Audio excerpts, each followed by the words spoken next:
Welcome, everybody, to the SoxProspects.com podcast, the web's number one source for information on the Boston Red Sox from top to bottom, from Fort Myers to Worcester, across the Pike to Fenway, and all stops in between. Thank you for listening. My name is Chris Hatfield. I am the executive editor of Sox Prospects, and I'm joined, as always, by our director of scouting, Ian Kundle. Ian, for a while now, our intro has had, our standard intro has been, I make some kind of joke about, you, our director of scouting and blank, Ian Kundle.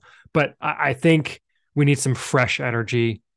We need something new. We need a new standard intro to help change the energy around this team right now, because I'm getting a lot of negative energy. So I think we're going to go with, I'm going to pose to you a question every episode to start the show.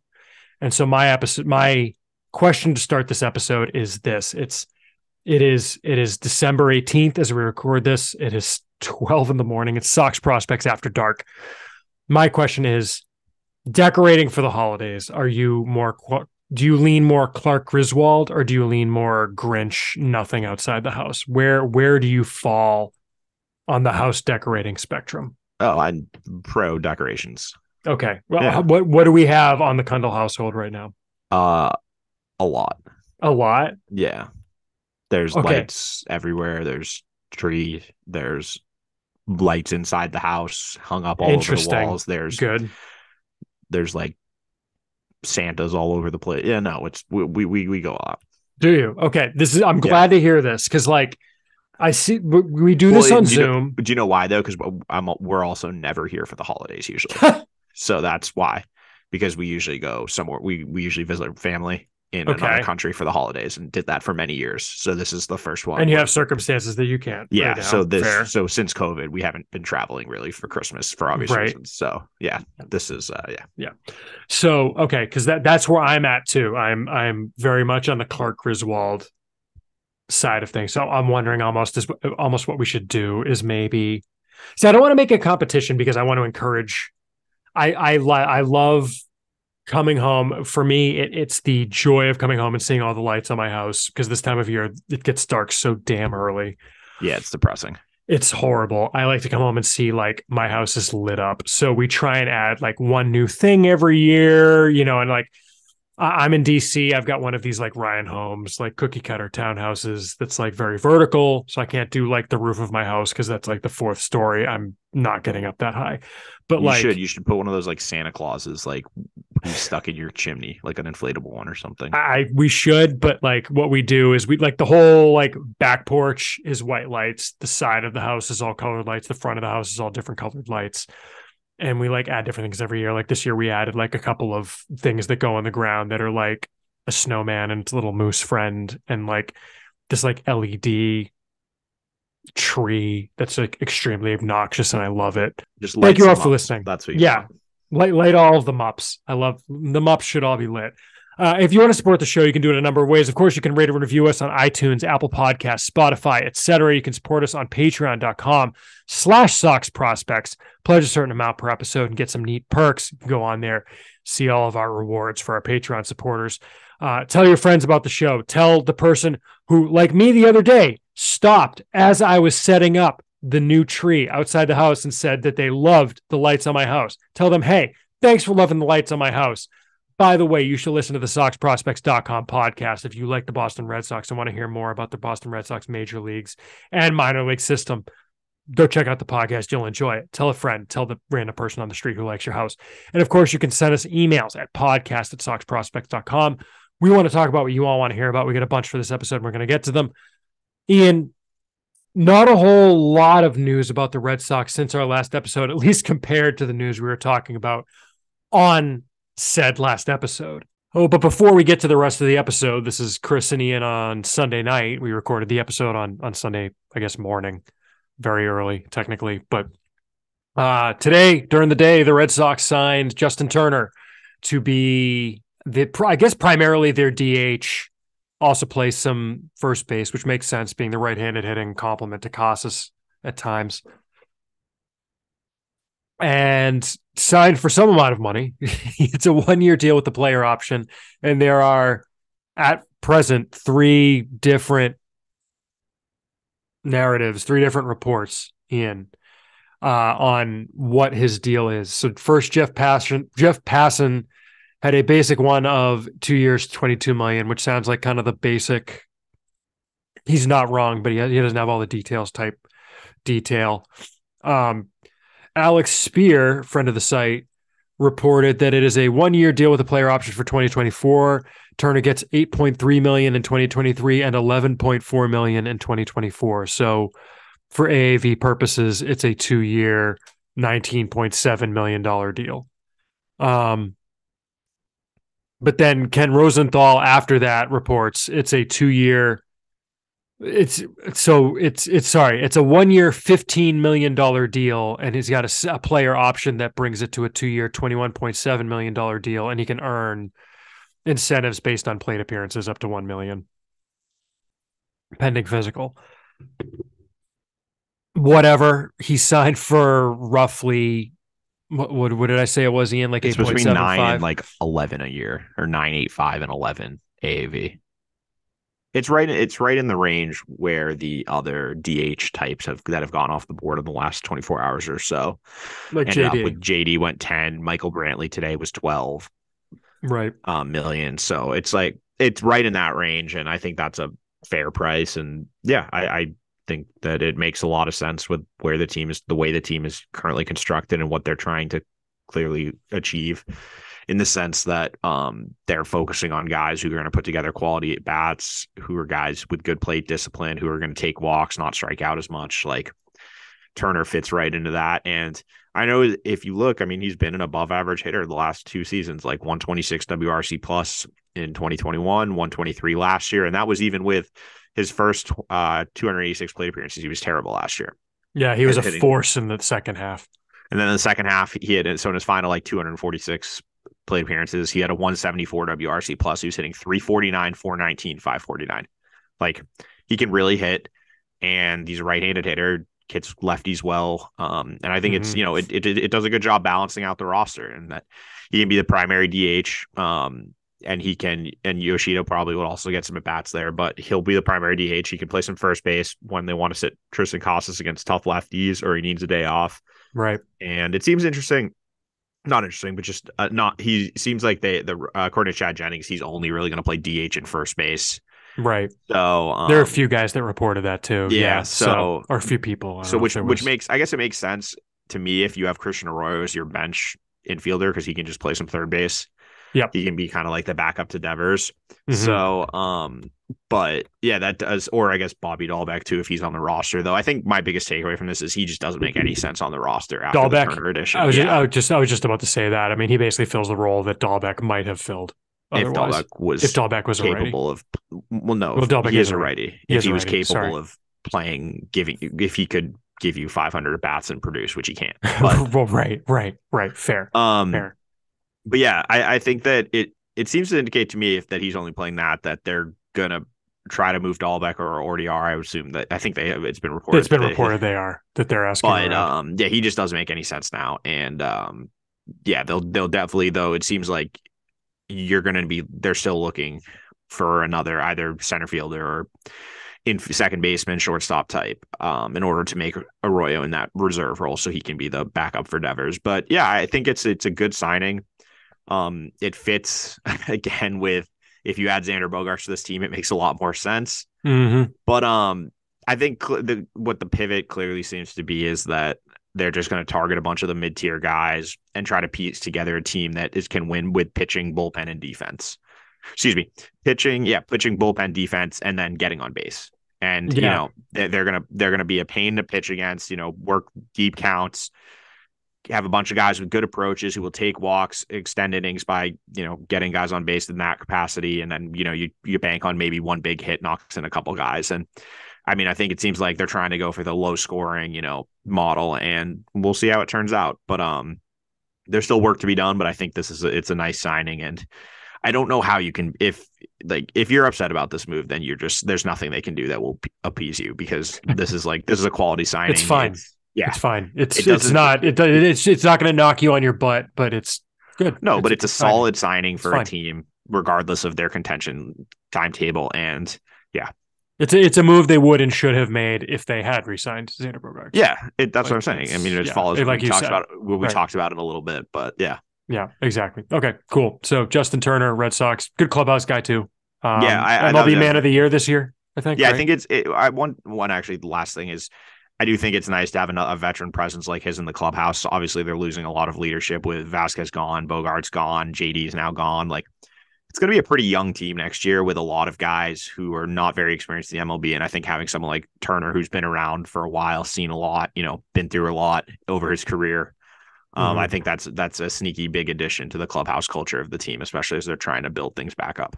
And apparently when Kike Hernandez said that Chaim Bloom told him they were going to be a lot better next year, what he meant was we're going to go sign a bunch of former Dodgers. No, nothing. I mean, I don't think Kike is pumped on Twitter. Don't think that's the worst strategy, frankly, given how successful the Dodgers have been. Fair point. Interesting that they basically traded JD Martinez and Justin Turner in free agency. For the way the Red Sox are currently constructed, Turner makes so much more sense because I don't think you can carry both JD and Yoshida if Yoshida's defense is as advertised. Right. At least with Turner. Yeah.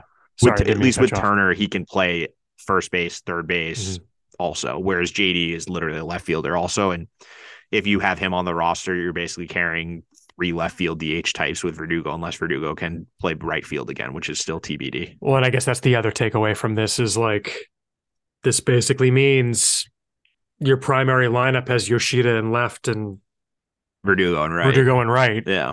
So I think Verdugo better come in ready to play defense. Well, yeah, I think it leaves one open spot for the starting lineup. They're either going to sign a second baseman / shortstop or a center fielder, or sign or trade, obviously. Yeah. But the guy that's going to join Story and Hernandez. Yeah. And that kind of leaves your bench is going to be Wong, Arroyo, Refsnyder, and someone. And to me, that someone should be a left-handed hitter because I think you want one off the bench. Yeah. Yeah. That's fair. But yeah, I mean, it'll be interesting to see if what they kind of do with that Dahlbeck spot. Because it's just a little weird to me to be carrying like 4 right-handed hitter guys primarily. Yeah. Yep. So we'll see. But it plugged a hole and good signing. Yep. Love it. All right. Here's the rest of the episode. Enjoy. But that said, there are things that did happen with the organization and outside of the organization. Do you want to start with what happened outside the organization, or do you want to start with what happened within the organization? I think that in a way they're kind of linked.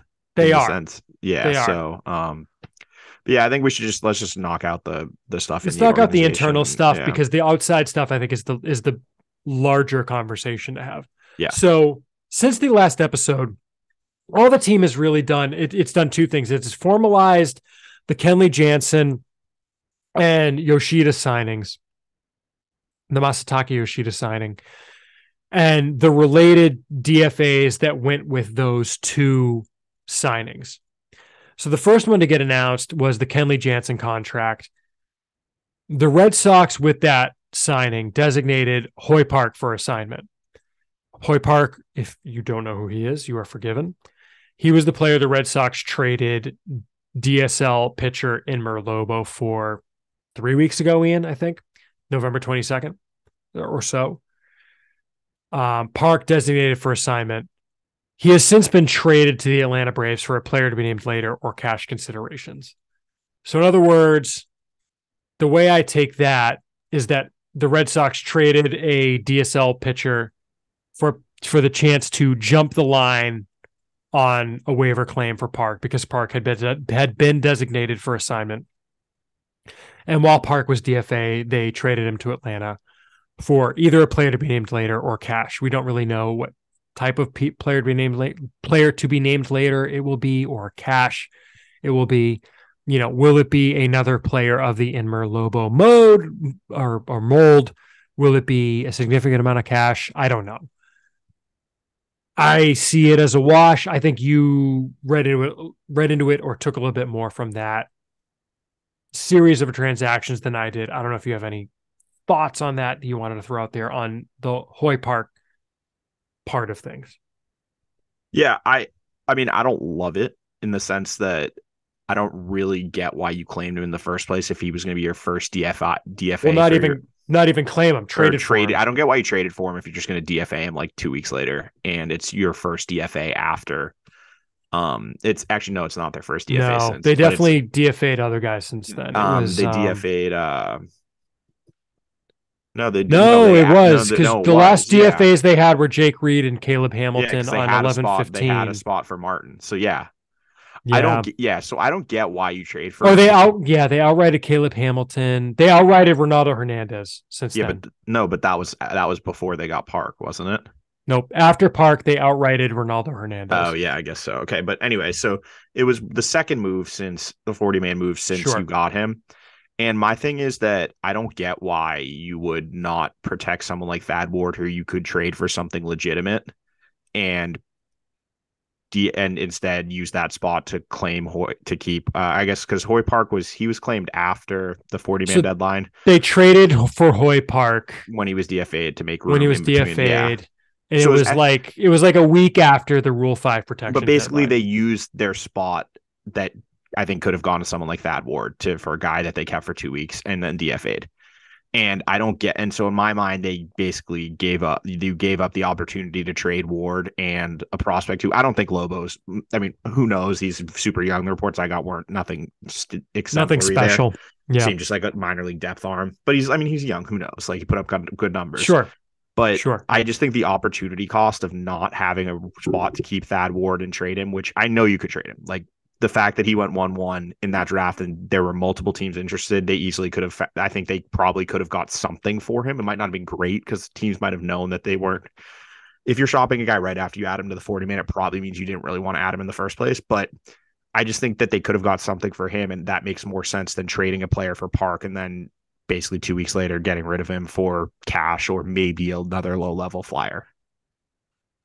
I just wonder how much they didn't like what they saw out of Ward in the Arizona Fall League, which the AFL ended days before the Rule 5 protection deadline. Yeah, but the thing is that I talked to people who saw him there. Like there were people who liked him there. So So that's the thing is it's like, does it line up with what other teams were saying or what they were seeing? Like his velo was down a very small amount, but like nothing. Fine, that's fine. That happens. Like it would instead of being up to 96, like it used to be, it was like 90 up to 94, 95. Like it's not a huge deal. Like I don't think there was anything that he showed there that would have changed an evaluation, especially since he's coming back from Tommy John. And yeah, I just think that it just is weird to me that a guy who was so quickly added to the roster, they were willing to trade something of value, not of value, but everything is a value in baseball. Well, let's see what they get back. They're willing to trade an asset for and keep on their roster through an important deadline to just go around and DFA him immediately. Just doesn't make a lot of sense to me. So. I mean, I want to see what they get back from the Braves for him, because I do wonder if they're just basically going to get the same thing in return and it winds up being a wash. And they tried to clear him through waivers. He wasn't going to make it through, and they wound up moving him to Atlanta. So Atlanta, but I just don't get why you would trade for him in the first place if he's the first guy you're going to DFA. That's just what's weird to me. Like you acquire him, you're signing. They're pretty clear with their plans that they're going to be signing, 7, 8, 9, or acquiring 7, 8, 9 new players. You're going to have to DFA guys. Why are you trading for someone that is the top of your list to be DFA? That's just a little strange. Well, so I think what it is that they wanted it. I mean, the difference is that they traded for him before the Rule 5 draft and DFA'd him after the Rule 5 draft. So you've got teams that have selected players in the Rule 5 draft that have added players to their 40-man roster. And 40-man rosters, therefore, are by definition more full than they were prior. I mean, yeah, but the Red Sox 40-man situation didn't change, and they knew they were going to have to add it didn't change because they DFA or they outrighted Ronaldo Hernandez. They outrighted one guy, so he was second on the list. That's just as strange. Right. The order of operations, I don't know. I just don't. I mean, I think I get what you're saying. In asset management terms, I just link it back to the Ward thing. And right or wrong, even maybe it's probably not like that might not be how they view it, but it just in my mind, I look at it that you took up a 40-man spot you had an open spot heading into the Rule 5 draft that you added him then to before it. And then Ward got selected first. And I don't know why you wouldn't just add Ward and try to trade him, and you'd end up in the same situation you are now.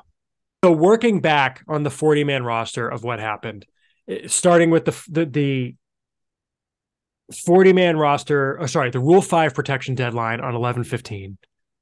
Coming out of that, the Red Sox were at 38. No, sorry, they were at 40. Oh, and yes, they non-tendered. Sorry, yes. They non-tendered Franchy Cordero and Yu Chang on 11/18 to get to 38. Correct. On 11/23, they officially signed Joely Rodriguez and acquire Hoy Park to get to 40. Yes. They outright Ronaldo Hernandez on December 2nd to get to 39. So they are at 39 entering the Rule 5 draft in case someone is available who they want to select in Rule 5. Yeah. They signed Chris Martin the next day to get to 40. Kenley Jansen becomes official on December 13th, and they designate Hoy Park for assignment. Yeah. The point that I hear you making is don't trade for Hoy Park. Yeah. Protect Thad Ward. Yes. So that, great, on 11/23, you officially signed Joely Rodriguez. If you want to be at 39 entering the draft, then great, outright Ronaldo Hernandez. You do the exact same move you did. Right. Yeah. So I hear what you're saying. It makes some sense. Yeah, because I just think it's weird to me. It doesn't make a lot of sense to me why you would acquire Hoy Park for something like in Merlobo, who knows? Like the report, might be nothing, but it's an asset. It's something. It's not nothing. It's not a lot of anything, but it's like I feel like you just basically gave him away. And and to be fair, we don't know what they're getting back from the Braves. Right. Like, it could be a similar pitcher, but it also could just be like $50,000 in cash. Like we don't know. Yep. And you gave that away, but it's more importantly to me is that that's a spot that you could have had Ward that even if you're going to just move him anyway, why not just keep Ward and actually get something reasonable of value, which you could have if he's someone who's going 1-1 in the Rule 5 draft.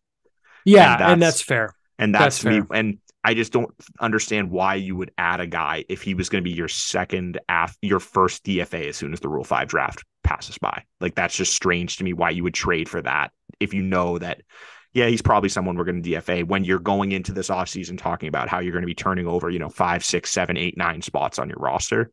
You have to plan ahead and you're going to know how many guys you have to DFA. Why are you giving something up for someone who's the top of that list of guys you're going to get rid of eventually? Devil's advocate. Devil's advocate. I think it would be these two things. It's you're giving up Enmer Lobo, who you don't value very much, for the opportunity to cut the line on a waiver claim, combined with the fact that in designating him for assignment, you got something in return from the Braves that you consider roughly equivalent to Lobo, which who knows? But I just don't understand what. Right. Why is the guy? Why do you care about jumping the line on a waiver claim for someone you're going to DFA in 2 weeks? I agree, and I think that's. We talked a little bit this week, if I can throw this out there in the Slack, about like. We used to kill Dave Dombrowski. Yeah, that's my thing. And here's my thought on that. For failure to make the right moves on the fringes of the 40-man roster. I don't think this is the same, but just hear me out. Just hear me out. I don't think this is the same. I'm not necessarily defending it. I think what it is, it's where Dombrowski did not give any thought to such things.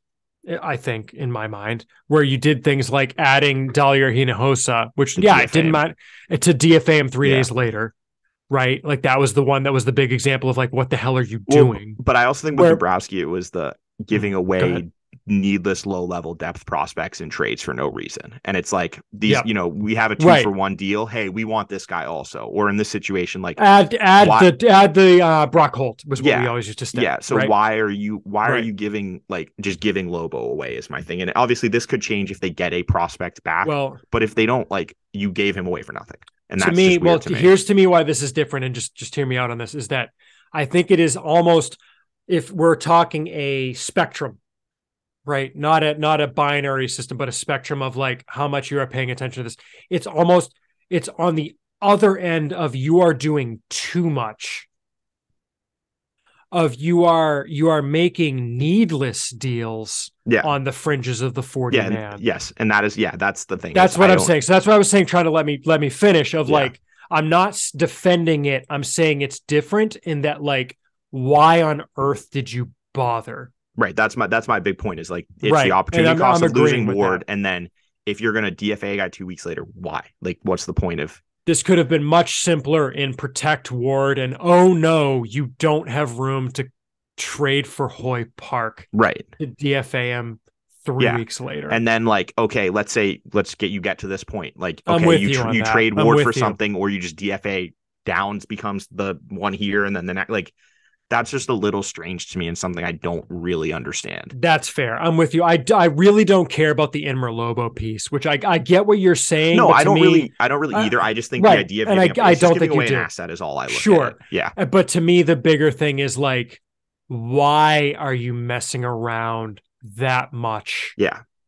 With that roster spot when you could have very easily protected the guy that you had. That I would rather have Thad Ward protected than mess around and try and get Hoy Park through waivers. Yeah. I am 100% with you on that point. And I think it also puts in a weird situation too for me is they have no middle infield depth on this team right now. And I'm talking about the major leagues and on the 40-man roster. Because in the last 2 days, they've DFA'd the only 2 shortstops, because I don't think David Hamilton's a shortstop. I understand, he might have improved it. I didn't see him at the very end of the season when I guess he took strides. But what I saw early in the season, I think he could play second base, but I'm not sure he can play shortstop. They don't have a single player on the 40-man roster who played shortstop. Think about this. They don't have a single player on the 40-man roster in their minor leagues who played shortstop last year. What did they got rid of Downs and Park in the last 2 days? So I that's a fair point. I think to me, the counterpoint to that is this, and I don't know how much I buy into, is that on the major league roster, I think we agree they are signing one more up the middle player. I mean, they have to. Yeah. They have to. Unless cannot go into the year with and when I say up the middle, I'm thinking short, second, center. Yeah, because any of them work. Story, Arroyo, Kike Hernandez. Yeah. If that is all you have, to me, that is fireable. That is unacceptable. Absolutely unacceptable to enter the year with that as we are giving all 3 of these guys 600 plate appearances. Yeah, I mean, I'm going to say that. I wouldn't go that far. I don't think. I think if you're really. Yeah, because hear me out. Christian Arroyo has been solid in spurts. Sure. And let me preface this by saying this is not what I would do. I'm just trying to play devil's advocate. Fair. Christian Arroyo has been solid in spurts. He was once a top prospect. Last year, he had 286, 322, 414. If he did that for the entire season, I'd be fine with him as my starting second baseman. But the problem is he's never healthy. And this gets to the other point of they have no depth for middle infield now. None. Their AAA right now, we have their projected AAA team is David Hamilton at second base, Christian Koss at third base. Is Cedon Rafaela going to come back to the infield? Is that the plan? Maybe. I don't know. But I don't think so based on how they talked. Alex Spear talked about how the organization, and I mean, I've seen him a ton, how I agree with them. His defense is insane in center field. He could be a Gold Glove caliber center fielder in 2 years. If you told me he won the Gold Glove his rookie year, I'd be yep, that's fine. Completely believe it. He's that good in center. I don't know why you wouldn't want that out in center field, especially at Fenway Park. Correct. But when I look at the 40-man roster, he's the only player who's played shortstop. Yeah. Who I consider a shortstop. And that to me is problematic. So to Park, me, whatever you want to say about Downs and Park, both of them played in the majors last year and have played shortstop in the majors. Yep. So to me, the argument is this. If you are signing one more player to be up the middle, you have in Kike Hernandez, in Christian Arroyo, in Trevor Story, and in theory, if you were to sign, say, an Elvis Andrus or a Jose Iglesias. Or John Segura, yeah. Well, Segura, I think, is second base only at this point. Segura doesn't play short anymore. I think he played third last year. He doesn't play short. Trust me, as a John Segura fantasy owner, he does not play short anymore. Yeah. But in those 3 guys, you have 3 players who are definitely going to be on your major league roster who can play short. And that's saying Trevor Story did not play a lick of shortstop last year, did not play a single inning at short. And right now it looks like this team is starting the year with him at shortstop. That terrifies me. Well, no, absolutely terrifies me. So with Story, I think there's 2 things here. So if you're telling me we get the defensive Trevor Story we had last year with his arm strength back, I have no issues. If the arm strength is back, sure. I have no issues with him at shortstop. That's a huge question, though, because I think he was I mean, I'm gonna actually look because I think he had one of the worst infield arms in the game, right? Per Statcast added all those things. So that's what I was just about to go look at was his arm strength. It was. Yeah. So while you're doing that, let me just add this: is that like in AAA, not on the 40-man roster, you have Ryan Fitzgerald, you have Christian Koss. Yeah, he's 8th percentile for your arm strength. 97. He's 97th percentile for outs above average. Like he's a great defender, great range. And he has all of the traits for shortstop except for the arm now. And that's the issue. And Jeter Downs, this is the other thing because people were forgetting this. Jeter Downs is not gone yet. No. That said, I would be kind of surprised if no one claimed him on waivers. I think he's going to get... He's got options. I wouldn't be surprised if he got traded. I think that's the most likely. If they can trade Hoy Park, I think they can find someone who wants Jeter Downs. They're not going to get a ton back for him. We're not saying that. Probably a player to be named later or cash. Yes, it's going to be like a player to be named later, like scout our backfield unless they really are just like we're trying to get him through waivers. And if he gets through waivers, I mean, I think that would be great. If he gets through waivers, that's a dub. But we'll talk about that in the next episode. Small dub, but it's a dub. Yeah. But yeah, no, it just concerns me that they have just so little depth up the middle. Right. And the guys we're talking about, all 3 of them have missed significant time or did last year with injury. Yeah, all 3 of them. Arroyo, right. Hernandez, and Story. So it's like, not only is the current major league depth for those up the middle questions like very questionable, both health and just fit wise, but then you go down to AAA and you've removed the only 2 guys who had MLB experience, and I personally would not be comfortable like throwing David Hamilton in a major league game if something happens to those guys in like June. No question. David Hamilton is behind both Fitzgerald and Koss for me on guys that I would I get why they protected him. Yeah, 100%. In the way the game is going, I completely agree. And I've thought about this a lot since then with the way the game is going, especially with the expanded bench up to where you have to carry 13 position players. He can definitely find a role as the 13th position player on a team.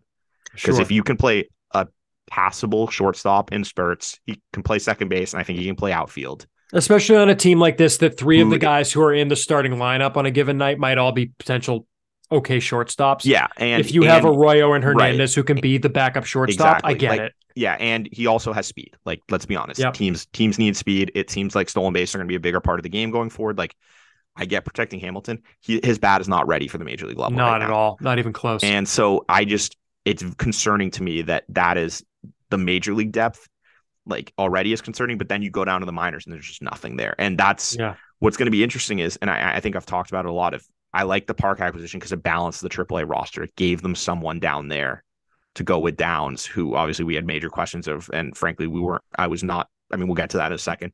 Not surprised at all that he was DFA'd. Would have been surprised, frankly, if he lasted the entire offseason on the 40-man. No question. But agreed. As much as like his bat has major issues, he could at least pick it at shortstop to the point where you could throw him out there like they did for a couple weeks and say like just bat 9th and hit 175 and play good defense. Should we get into that now? Actually, Jeter Downs. Yeah, and so it's just that's something that I'm going to be watching as the offseason goes on. So this got a lot of reaction on Twitter of the DFA of Jeter Downs when they officially signed Masataka Yoshida. Yeah, there's a lot to unpack there. Mm-hmm. Understandably. I don't know, Ian, that I want to relitigate the whole Mookie Betts trade. Oh, again. I thought you were going to say you wanted to talk about the Yoshida press conference because I thoroughly enjoyed it. I'm not going to lie. Okay, let's talk about that because I haven't seen it. Why don't you just I go into anything? I thought he was very charming. He made a conscious effort to try and say something in English when he clearly had he was not comfortable at all doing it. I think that takes a lot of sure. To go out there in front of a bunch of reporters and try to speak English when you clearly have very rarely, if ever, used it, I thought was pretty impressive. Yep. And yeah, I mean, that's a signing that I think it's one that's going to stick with Chaim Bloom and this front office with whichever way it goes. They're either going to look like geniuses or it's going to be like, oh, okay, that was why the other teams were down on him. But I think one thing that was encouraging to me was just that hearing after the fact that the other finalists were the Dodgers and the Blue Jays.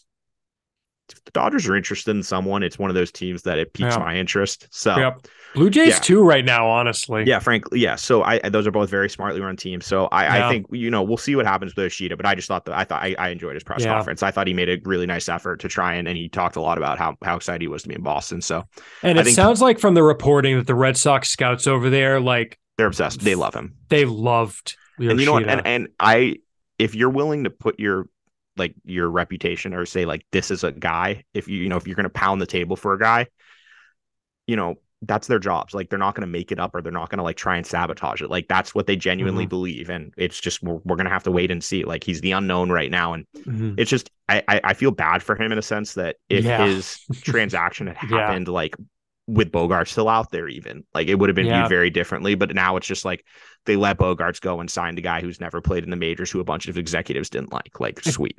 And can I say something that just popped into my head?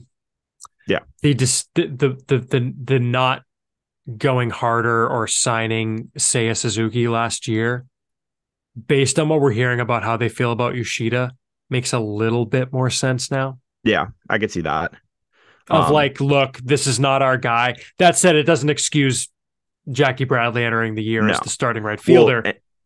And another thing I'll add is, after seeing what Andrew Benintendi got, I'm perfectly fine with him at the contract he got. If Andrew Benintendi is 575, 590 for Yoshida is perfectly acceptable. And I think it's just, we're going to have to get used to these new contracts for the higher end guys. Like, at whatever we thought was an acceptable contract before, whether like is shifted this offseason.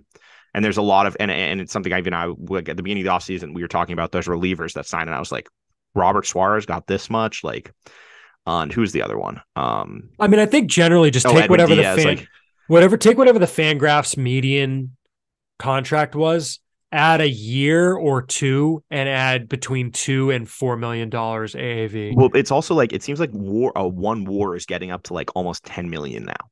Yeah. So it's like, that's why like these valuations are just going to have to change with contracts. And frankly, if you're giving Benintendi 575, 590 for Yoshida, I have no issue with. But yeah, moving on, because we kind of talked about that last time. Downs is the one everyone wants to talk about. Yeah, Downs to me. So here's the thing. Recent news, like since the last episode of the SoxProspects.com podcast, Jeter Downs has struggled so much in Puerto Rico this winter that he got released by his winter league team. That is the update on Downs from the winter leagues. He hit, I'm pulling it up right now. He hit for Mayaguez 146, 263, 188 slugging in 48 at bats. Struggled so much that, like, Edwin Hernandez, who covers the Puerto Rican League down there and tweets about it a lot. We definitely follow his work in order to kind of keep tabs on what's happening down there, has mentioned in response to the Downs DFA that, like, Mayaguez has been better since he was designated for assignment, just based on how much playing time he was getting compared to how much he was struggling. That's not good in Puerto Rico, which is like definitely not as good of a winter league as the Dominican. Probably not even as good. Definitely not as good of a winter league as Venezuela. It's kind of like a second tier winter league. They have 6 teams now. They added the 6th team is in it this offseason. It's not a great league. At least one of those teams is brutal. For him to struggle like that as a guy who's supposedly about major league-ish ready is not good. Compared to Matthew Lugo is hitting 269 average, 353 on base, 471 slugging with 6 home runs. You've got a guy who spent the year in high A doing better than a guy who spent the year in triple A in that level, for comparison's sake. Granted, for context, Ceddanne Rafaela and Christian Koss were better than Downs, but not as good as Lugo. To me, I almost wonder if the degree to which he struggled down there was a last straw. I don't think it changes the team's evaluation of him at all. I think it was just kind of like, if you can't even get it together down in Puerto Rico, like, why are you on the 40-man roster? Yeah, I think it's interesting. No, it's just interesting because I think what happened here is they traded for a player, and tell me if you disagree with this, who it seemed like he was going to hit enough that if he could stay up the middle, he is a potential major league regular at worst. Yeah. The way he projected to he's hit. Like a 50. But probably couldn't handle fielding shortstop. Correct. Yeah, he's probably a 50 at second base. Hits the ball hard, athletic, can't really field, but can hit. Yeah. What he is now is a player that can probably field shortstop, because of how much work he put in there and how much he improved. But the hit tool has completely abandoned him. Yeah. Well, and that's the most important tool. And the thing that I don't like is there's a lot of revisionist history going on about the Betts trade with Gratterall. But also like when they swapped out Gratterall for Downs, I'm pretty sure everyone was pumped. Like Downs coming into 2020 was the 86th ranked prospect by BA. He was 44th on MLB's list. Like he was a consensus top 100 prospect. Yes. And he wasn't some nobody that no one had heard of. No, like it was like I think that the idea if the Downs turned into the player they thought they were acquiring, like people like obviously it would change things a lot, but I think that the idea of what they were getting with Downs, like at the time, it made sense to make that change out. Yep. With your concerns about Gratterall, obviously things did not work out with the Red Sox. Like he never hit with the Red Sox at all. You know, he comes in 2021, hit like 190. Then comes this year, he hit 197. Like he's never hit with the Red Sox. And obviously something went wrong there. There was clearly a missed evaluation by someone, something happened there. Well, can I push back on that real quick before you continue? Yeah. Because here's the other thing that I think a lot of people aren't taking into account. People think probably that I'm about to say the like rushing him to AAA. If promoting him too aggressively resulted in this, he never would have made it in the major leagues anyway. No.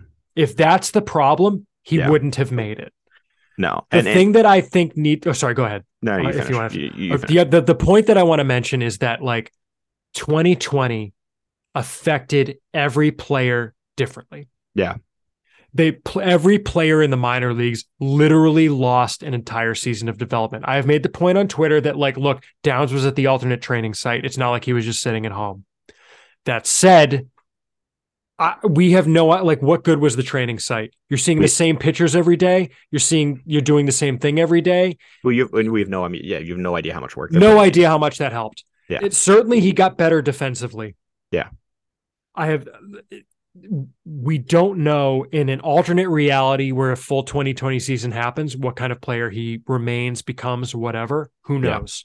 Yeah, because he was coming off like his end of the 2019 season in Double-A. He had raked 333, 429, 688 with 5 home runs in 12 games, and like he had 10 walks or 10 strike. He had 6 walks and 4. Like, his strikeout rate skyrocketed, his walk rate plummeted. Like I saw him a ton, and it was just there were so many at bats that were just like they were just basically he would get the first strike and it was over. You could tell, like done, kid. Dunsky. I don't know if it was a mental thing or what, because like when he did hit the ball, he could still hit the ball reasonably hard. But his ISOP was fine. Yeah, but just like he had a 71% zone contact rate this year. That's so bad. Like that means basically 29% of the pitches in the strike zone he was swinging and missing on. And or that's 29% of swings. That's right? 29% of swings. I'm pretty swings. Sure. Okay. Yes. Yeah. That's like, yeah. Cause it's zone contact. Yeah. Right? Right. So of the swings he took on pitches in the zone, 29% of them, he didn't make contact on. That like, those are Not pitches good. You're supposed to hit. Like, not good. Yeah. And it's just like, I think if I'm the Boston Red Sox, he couldn't hit velocity. He couldn't hit breaking balls. His approach regressed. And like, it's a very weird, like, I honestly think if you polled people in the industry in 2019 after the season about Jeter Downs and you told them like these are the likely outcomes, he ended up on like the 10th or lower percentile outcome of what like people would have thought he would have turned into. He's a 4A player right now. Yeah. And if that he doesn't even hit 200 in AAA, is that a 4A player? I don't think it is. So like he's got defense, and that's the thing is like being able to play shortstop, and that's like we probably should have dropped him further than we did heading into the offseason. But the thing is, like, you keep a guy like alive like that because they can play shortstop, and you have to like the track record, or not the track record, like the pedigree is what kept him alive. Well, the athleticism, and the fact he can feel the position, and the fact he hits the ball hard. Like, occasionally he would like turn on, like a 95-mile-per-hour fastball and hit it 106 miles an hour, and you're like, okay, that makes sense. Like that's good. But I just, I don't know what happened with him at the plate, because, and I have to think it's like, I don't know if it was just like some mental block at the plate or what it was, but just something happened where he just completely turned into a different player than the Red Sox thought they were acquiring. And yeah, I mean, obviously looking back, it's not great that they ended up getting him, but like I think at the time, I like regardless of taking out into account, just assuming you're trading Mookie Betts as a given. In terms of the return you were getting back, because you have to remember they were also the whole point was to dump David Price's contract, which completely different discussion. But the return was never going to be as good if you were attaching Price to him. Like Downs was an exciting player to acquire at that time. He was seen as a consensus top 100, top 50 guy on some lists. It didn't work out, but yeah, that's just like, so it's just probably one of like, in terms of the outcomes you would have expected, it's near the bottom of the scale. It's really bad. So my thought, I have three kind of thoughts on the Downs DFA as it relates to his acquisition. One, you did not get enough back for a franchise. In the end, the Mookie Betts trade is an L. You didn't get enough back. No, the return is underwhelming. Return's underwhelming. And between Verdugo, him, and Wong. Yeah. So that's the first takeaway. Second takeaway. And I think just as a point of reference, like sure.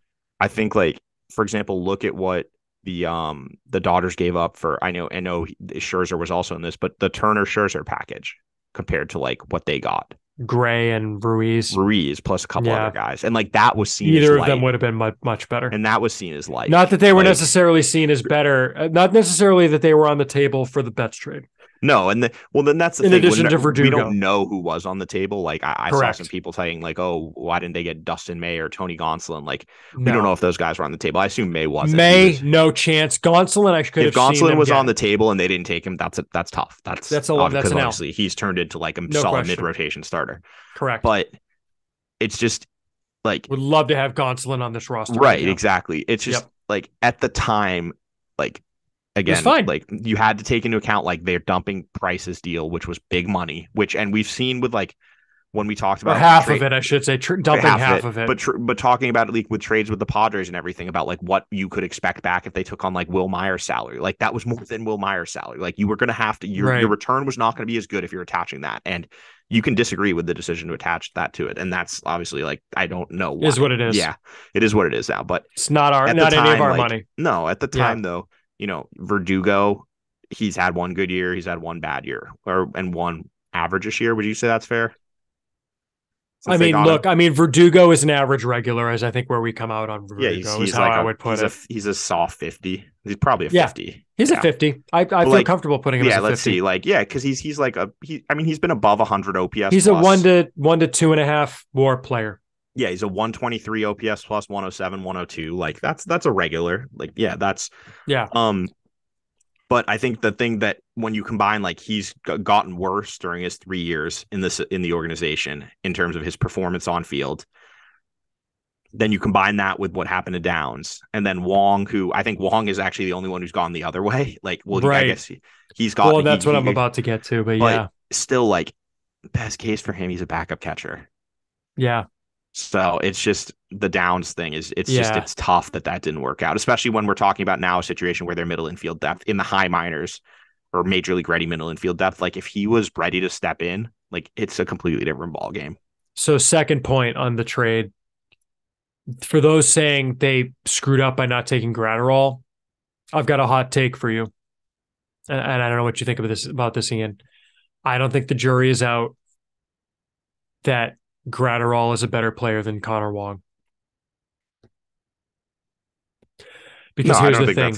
I don't think that's a hot take. Because I think people are forgetting. Like, look, I think people are overrating Gratterall. Well, because do you know why? Because the Red Sox bullpen was terrible last year. That's why.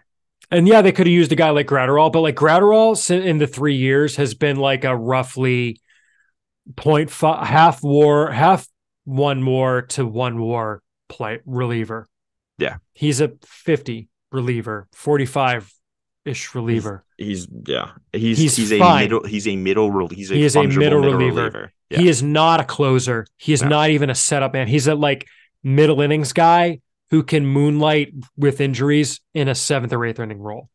Yeah, I mean, look, he's not a true 7th inning pitcher. No. Or 8th inning pitcher. And I think, as I said, it's the big reason that gets brought up is because obviously his name was in it, but also it's just the Red Sox bullpen has struggled the last couple of years. Yep. And would have been nice to have him, but like I'm not convinced that Connor Wong in the long run is just as valuable as Gratterall winds up being for his years of team control. Wong might pass him on WAR this year just on defense. I genuinely think that's on the table. I think that's aggressive, but I think it depends on playing time. But like, because keep in mind, Gratterall, like if you prorate out 2020, is like in those 3 years like a 2 WAR player. Yeah, because he was 0.3 in 21 and 0.8 last year in the full season. But and the 0.3 winds up being like another 0.8. So he probably had some injuries at some point because he only pitched 49 innings last year. And he only pitched 33 innings in 2021, by the way. So that means he's not been healthy either of these 2 seasons for the entire season. By the way, that was the problem. So, I don't really have a problem with that trade-off. I don't have a problem with that part of it. I think, though, it brings to and I think that this outcome was inevitable with Downs. It was clear he was never going to be like a big leaguer, consistent big leaguer with the Red Sox. And I think that this is where like a change of scenery is he needs to get away from Boston. I think I don't think him clearing waivers is a great outcome for him personally as a player. Which kind of gets me to my third and final takeaway from this is that if I'm the Red Sox and this is how the Mookie Betts trade went, I need to know how much of this was a failure of the pro scouting department and how much of this was a failure of the player development department and how much of this was just kind of throw your hands up and 2020 mess things up / player development is not a linear process. Yeah. You needed a better outcome from Jeter Downs in this trade. It's a trade you can't mess up. And they did. And well, they did. They did in the sense of what they got back was not sufficient. I think that the current return is underwhelming. That's the way to put it. Yes. Thank you. Thank you. And this is it's something that it's interesting that a lot of the guys they've acquired in trades have not really worked out. I think, and Chad Jennings I think did a really good article on this recently. Mm-hmm. Where it's something we're going to evaluate. We're going to look at more in this offseason. Yeah, but he basically just talked about some of the 1:30 in the morning. But he talked about some of the other trades, like and this one, like whatever they traded Mitch Moreland for 2 months, but like the 2 guys they got, not they added to the 40 and designated off of the 40 exactly and neither of them is a major leaguer, and it's like it's just looking at the track record of trades. It's interesting, like, and obviously they're not, other than really with this trade, that you're not expecting to get like, gangbusters back or like, regular, like 2 months of Mitch 60s. Moreland? Nah. No, but you'd like to think that you can at least like churn out maybe a bench guy here or there, like a middle reliever. And I think that's something that's been tough, is that a lot of these trades, the return has turned out to be slightly underwhelming for what you would have hoped to get, But as you said, that's something we'll discuss at a later date. But I agree. I just think that, and just to kind of close the chapter here, and I guess we can kind of talk about the transition into more of like a middle infield discussion because the market for middle infielders kind of closed down with the high-end guys. Yeah. It's not a great outcome, and it just leaves them in a spot where, the AAA depth is limited and the MLB options are not great. And I don't really know where they go from here at the middle infield, or actually I have my thoughts on it, but I don't know what the next move is, because they need to add something.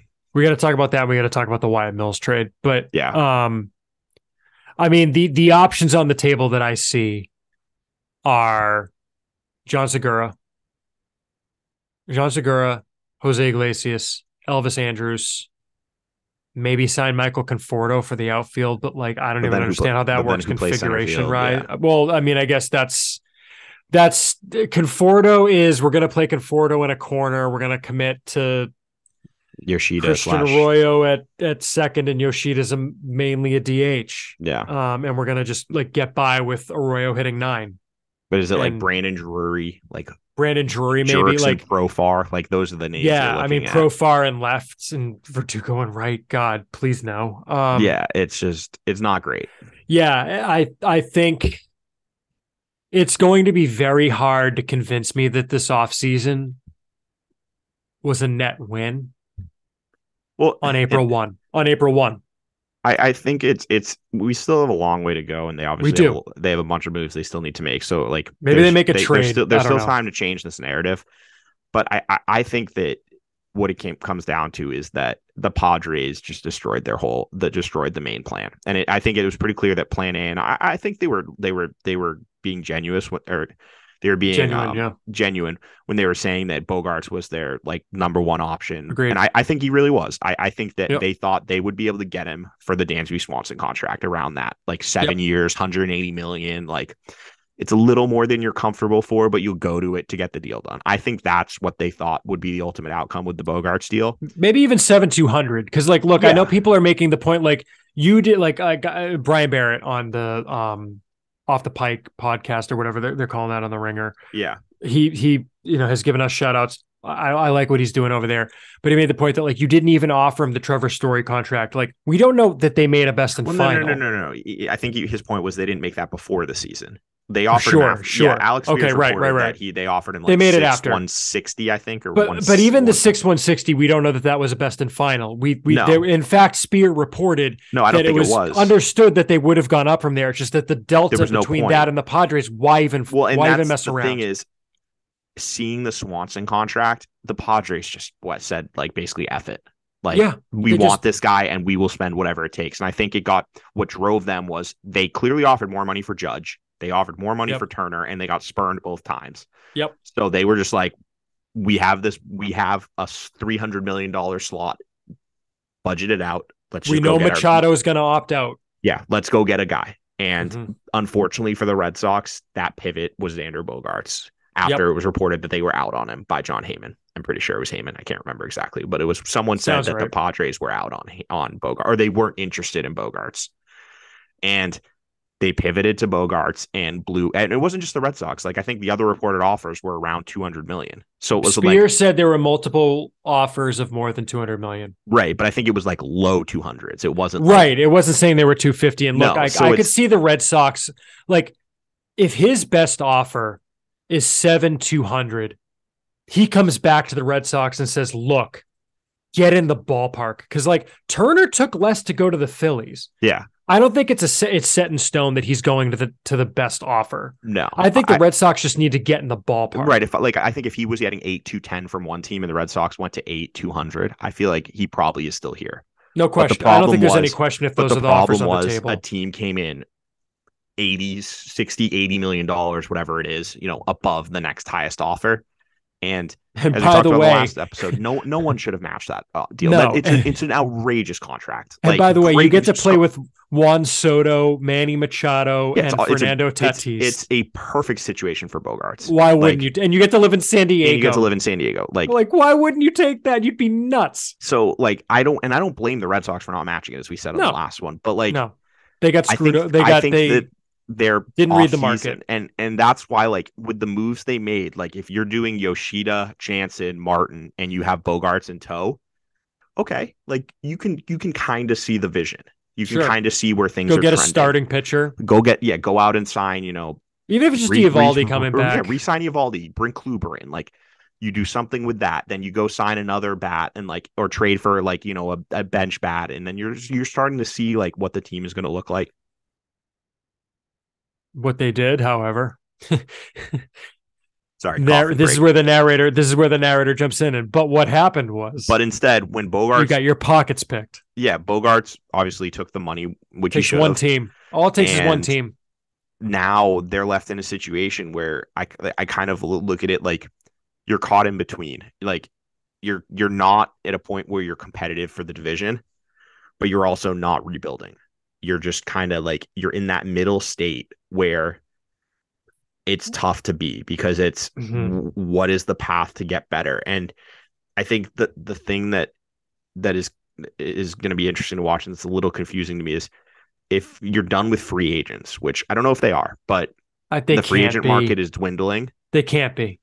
If they are, again, if they don't sign a single free agent who's going to be a starter, either like a rotation piece. I think they're done in the bullpens, really, really free agent wise. But I think you need one more starting pitcher, and I think you need at least one or two more hitters. Well, if we're I can't imagine you get all of those. They're at 4 right now. What's that? They're at 4 right now, right? The number was Therefore, 7. what? Oh, 7 to 9 additions. But this is what I'm saying is like additions. I can't imagine you get all 3 of those through the trade market. No, I can't imagine and then the issue there is something that Alex Spear talked about, and I can't remember if it was an article. I think it was that, and this is kind of something we've hinted at or talked about in the past. Like, they're not trading Marcel Meyer. Like, they're not trading Tristan Costas. They're not trading Brian Bayo. They don't really want to trade Senen Rafaela, is what Spear said. If you're not trading those 4 guys, what are you getting you're back? You're not getting a lot back. Like, you're not getting a starter. You're not getting in the Sean Murphy sweepstakes with that. You're not getting. You are not getting in a guy that's like the trade equivalent of like John Segura at that point. Giving up what, Nick York? Yeah, I mean, that's the situation is like, stop it. And it's something we've talked about kind of with the rankings that like there's a clear top tier, and I include Miguel Blaise in that, and I frankly wouldn't trade him if I was them either. And I'm sure he's in that group and just not getting asked about. Because but after that, like, they have some interesting players, but it's either they're really far away or they are coming off injury / disappointing years. Then they have a lot of questions to answer. Yep. And it's just hard to build packages for players that you know are 2-3 win plus players with players like that. And that's where it's going to be very interesting to see what they do for the rest of the offseason, because as you said, they have a lot of moves that they still need to make. And I'm just not sure what the pathway is from here, how they plan to go about making the necessary additions to not win the division, but at least make this team something that, you know, people can get behind and can be competitive enough that you're still in the race come midseason. Let's use that to pivot to a move they did make, which is trading Jacob Wallace, AA relief pitcher, right-hander, for MLB / AAA right-handed reliever Wyatt Mills, who I am undoubtedly going to call Wyatt Olds any number of times this season, as well as DFAing Eric Hosmer to make the 40-man roster space. Let's talk about Mills real quick, Ian. You and Red Sox Stats made the connection, I'm sure completely coincidentally, that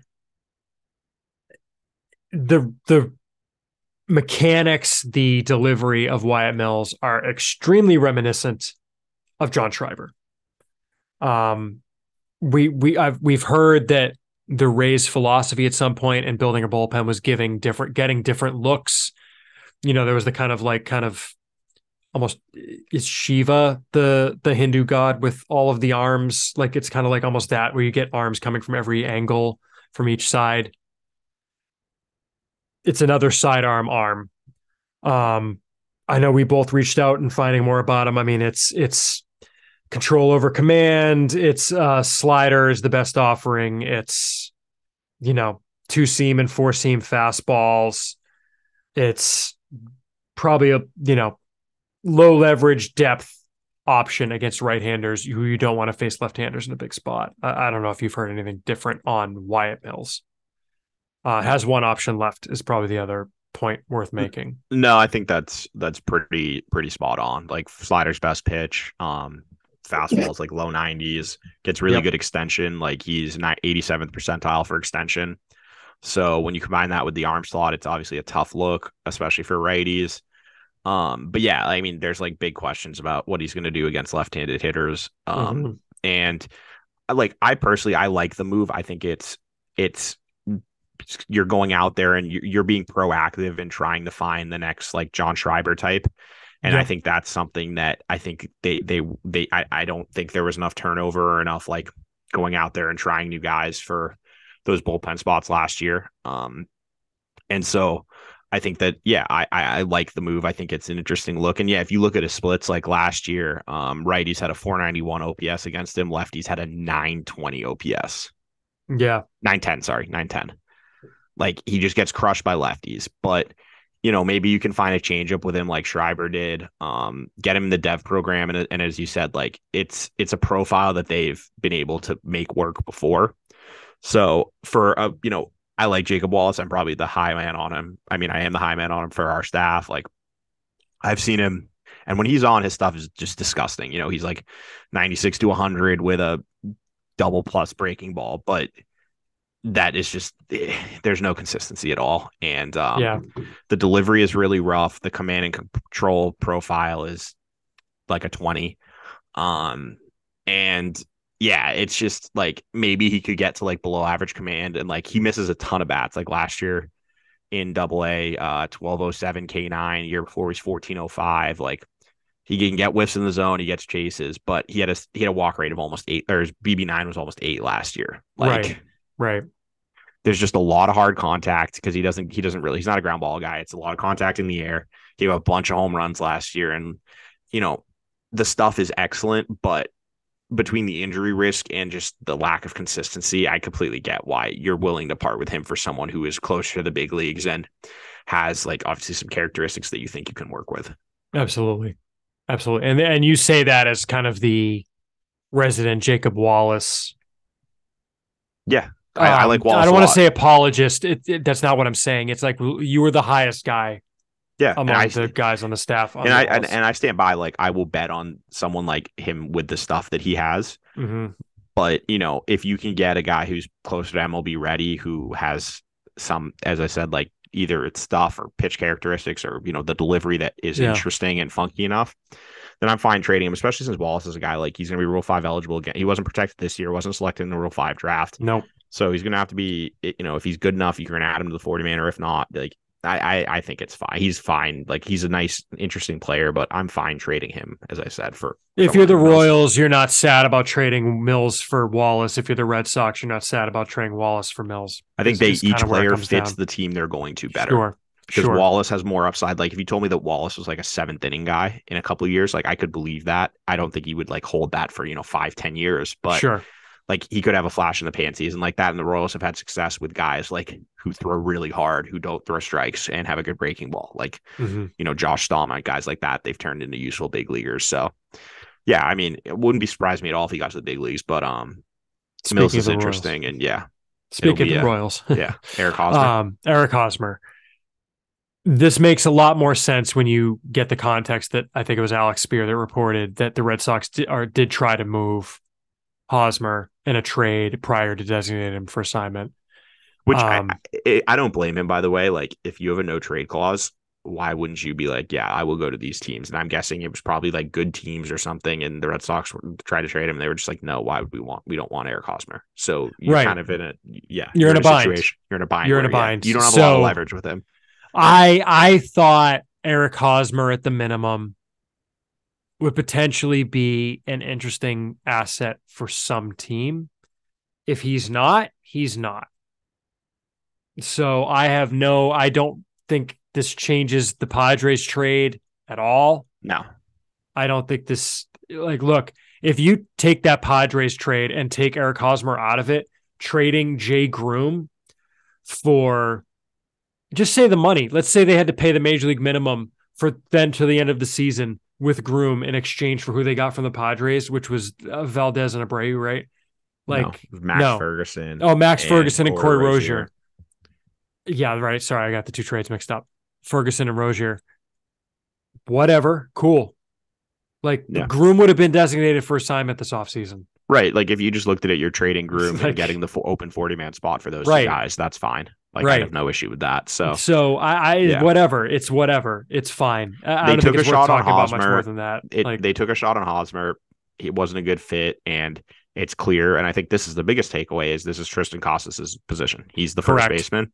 They cleared the decks for him. I hope, and I think I have a feeling that they will try to extend him. Just one looking hopes. like just the way with how baseball's going with the rhetoric, how they've talked about it. And I think it was someone reported that they are having their eye on it, potentially extending him in Bayo. Like, it makes too much sense. The fact that they're clearing the position for him, like, if you believe in your valuations of him, I 100%. And we talked about a little last week that I think this is something the Red Sox need to get in the habit of, is trying to extend their pre-arb guys, and get Casas locked down, try to get him locked down 8-10 years, whatever it is. Obviously creatively, like, you're gonna have options and all that stuff in here, but I think they need to do that. And I think this is a good job, because I just think it would have been awkward if you went into camp with Hosmer still on the roster, but it was clear that Casas was going to play. So I think this just it's a clean split now. Like Hosmer can go his own way, find a job for next season, and the Red Sox have clarity. And Costas, frankly, I think it's nice for him to know that, like, hey, we believe in you. You're going to be going in as the first baseman. Like, get prepared to be the everyday first baseman, because that's what you're going to be. At least the first baseman against right-handed pitching. Yes, at least against right-handed pitching. Yes, because the other thing, the other part of that too is just the presence of Dahlbeck, and like, yeah, I'm sure they're going to try and see what they can get for him this offseason. Like, you'd be crazy not to. The fit was tough. I said, look, you can DH Hosmer. Like, I would have been okay with that. I get saying, look, we've got 2 first base only left-handed hitting guys. There's just not a good fit for on 2 of roster, them. No. I get that 100%. And like, look, if you're going to go another direction with the DH spot, cool. Like, fine, DFA. Yeah, because like, if you told me that what we have projected as their current bench is what it is on opening day, I'd actually be fine with that. Connor Wong, Bobby Dahlbeck, Christian Arroyo, Rob Refsnyder, I'd be perfectly fine with that as the bench. Yeah, no question. But yeah, obviously, like, and so that's why but if you look, that requires 2 more starters in the lineup who they haven't acquired yet. But if you look at what they have there also, though, Hosmer just doesn't make any sense with that group. So. No, yeah. I mean, he would have been if you're basically using him as a starting DH, who's another left-handed hitter. So, but he's not. I mean, with a team that needs power, he's not what I want starting at DH. No, I get that too. So, to me, he was like, you hold on to him, hoping you can get something for him more into the season. But if they want to get rid of him on the 40 and use that 40-man spot right now, that makes perfect sense to me.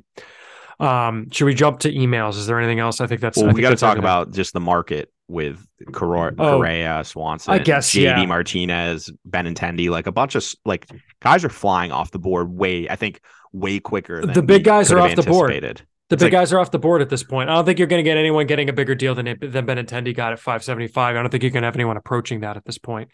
No. The biggest players left on the biggest players left on the board are Nathan Eovaldi, Elvis Andrus, John Segura, Jose Iglesias. Like, these are guys that you're getting 1, 2, maybe 3, but like, a lot of these guys are older, so no. Michael Conforto, who knows what he gets after missing a season? Yeah. Because I'm looking at Keith Laws just because I had the Athletic up. There, and Rodon signed too is the other one. Their top 50 free agent rankings. And I'm trying the top guy left is Profar, who he had 11th. And then wait, what? Yeah, he had Profar 11th on his free agent list. Then ahead of like Benintendi? Yeah. Interesting. Profar was good last year. He was but he's like left field only at this point. He's 2.5 F4 last year. All right. He makes a ton of contact. Yeah. So throw Profar in that group, but I stand by he's not a guy you give 4 or 5 years to. But like, after him, I'm still scrolling trying to find the next one because Syndergaard signed, Bassett I think that's signed. aggressive. I think that's aggressive on Profar. Yeah, it probably is. But like, Syndergaard signed, Bassett signed. Is Gary Sanchez signed? I don't think so, right? Does he fit? He's basically DH only. Well, I'm not saying for the Red Sox. I'm just saying no, but I'm saying like, yeah, fair. I mean, are you going to give Sanchez signed, more than 2 years? Stripling signed. Yeah, there's nothing left. There's no one left who you would feel good about giving more than 2 or maybe 3 years. I'm at like 35, and there's like 3 guys total that I've said. So yeah, it's just at the free agent like everyone got signed. Like JD Martinez to the Dodgers. I think that's a great fit for him. I think there was an interesting one where Alex Spear at Red Sox Stats asked Alex on Twitter if he knew if the Red Sox had like concrete offers to take all of JD's salary, and Alex said yes.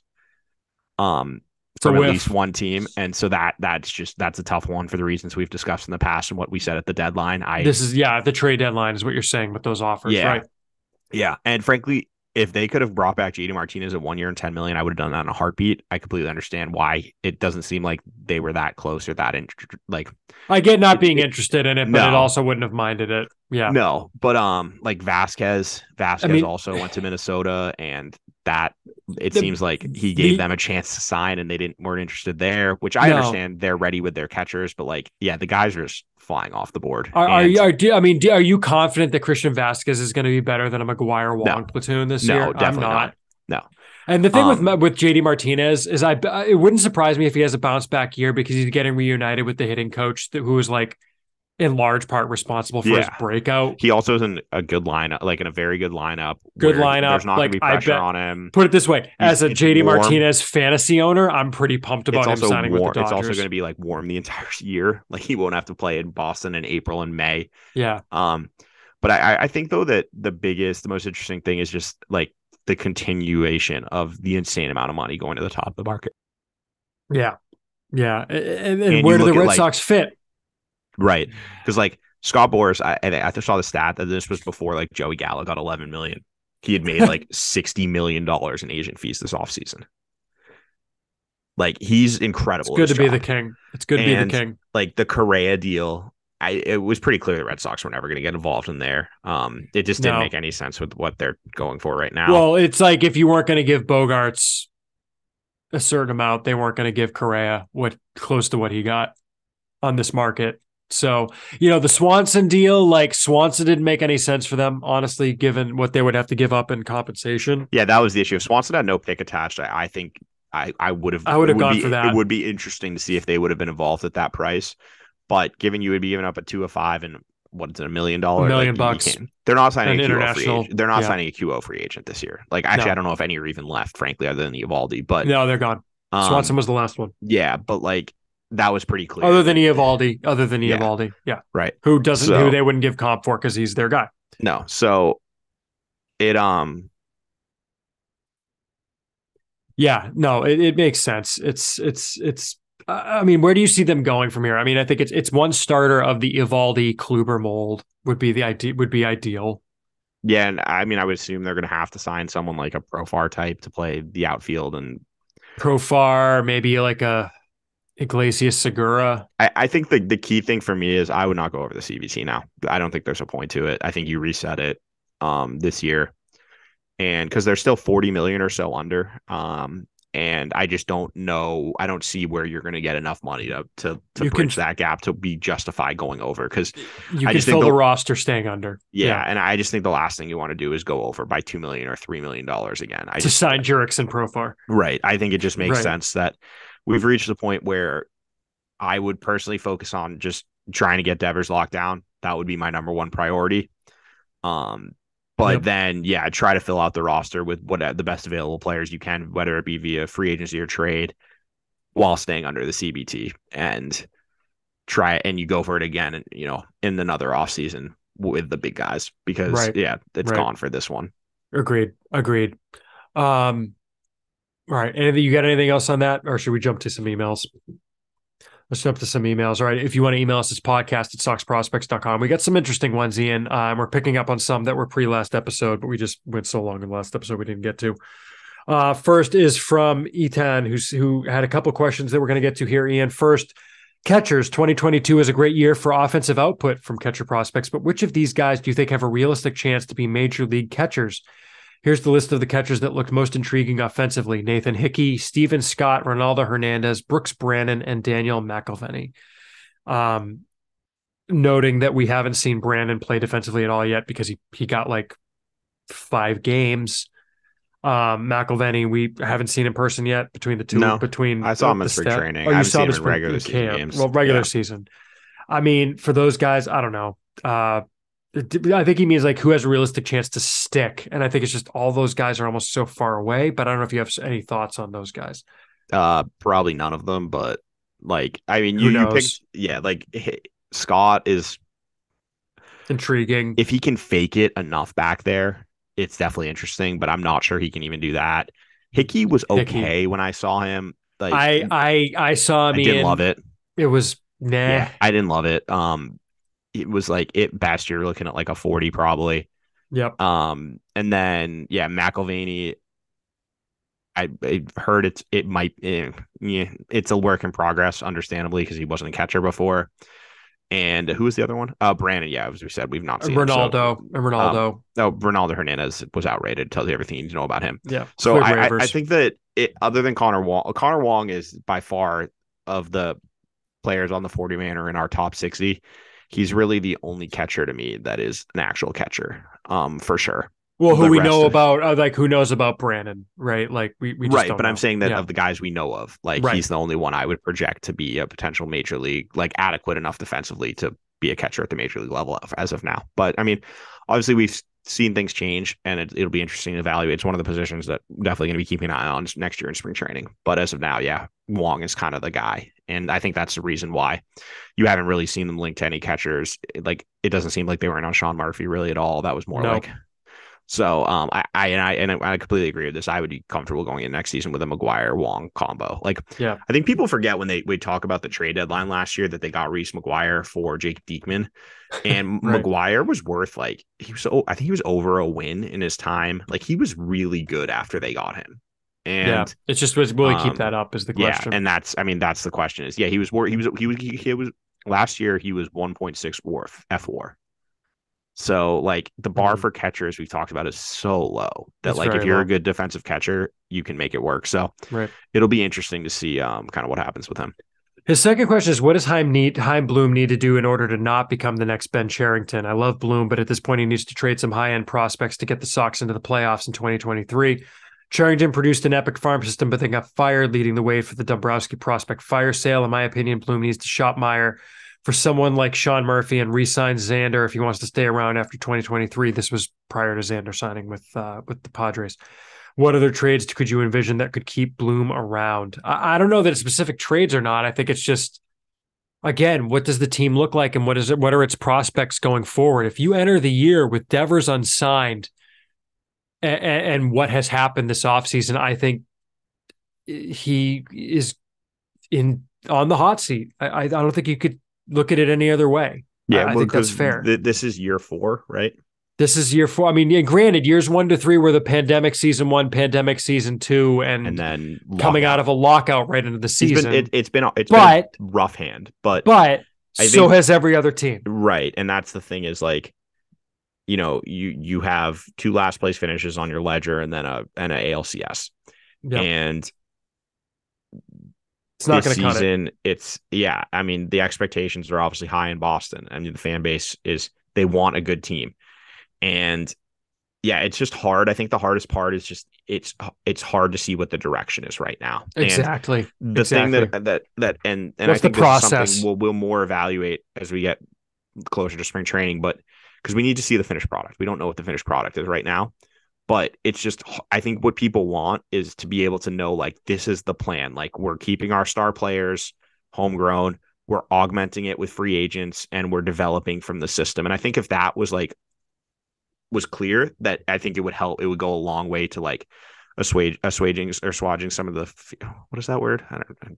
Assuaging some of the fears or kind of concerns about the fan base and everyone. But I just think right now it's like there's a lot of like mixed signals about what the plan is. Agreed. And I think some clarity and that's what I think was as just closing this down is we need to see what the rest of the offseason look like, because for all we know they could go out and make like 2 trades, you know, whatever, but so until we see that, it's hard to say for sure. Yep. Next question about Adonier Mosqueda. I don't see him listed in the new top 60. Why? I think he could be a sneaky Rule 5 selection. What's your thoughts on him? Obviously Mosqueda was not selected in Rule 5. He's an orgy left-hander, I think is the answer there, right? I mean, yeah, I mean, I kind of like him. I like him. He's a fringy top 60 guy. But I'm pretty sure wasn't he a minor league free agent? He was a minor league free agent and they re-signed him. So he's a priority minor league free agent. Like he's an undersized lefty. He throws in the low 90s, like good curveball. That's about like it's a, you know, there's a chance, but it's not like an overwhelmingly sexy profile. Yep.